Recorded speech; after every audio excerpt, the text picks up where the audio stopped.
காஞ்சிபுரம் மாவட்டம் பரந்தூரில் 1000க்கும் மேற்பட்ட ஏக்கர் பரப்பளவில் 13 நீர்நிலைகளை அழிச்சு சென்னை நிரந்தரமாக வெள்ளக்காடாக்கும் திட்டத்தை ஒன்றிய மாநில அரசுகள் கைவிட வேண்டும் வலியுறுத்தின.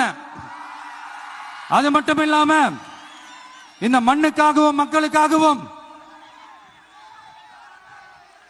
நம்ம விவசாயிகள் பாதிக்கிற இந்த திட்டத்துக்கு எதிராக சட்ட போராட்டம் நடத்தவும் தயங்க மாட்டோம்னு சொல்லியிருந்தோம். அதை இங்க உங்க முன்னாடி ரொம்ப ஸ்ட்ராங்கா வலியுறுத்துறேன்.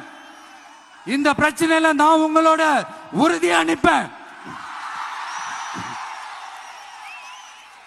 இன்னொரு முக்கியமான விஷயம், நம்மள ஆண்டுகிட்டு இருக்கிற ஒன்றிய அரசுக்கும் மாநில அரசுக்கும் நான் சொல்லணும்னு நினைக்கிறேன்.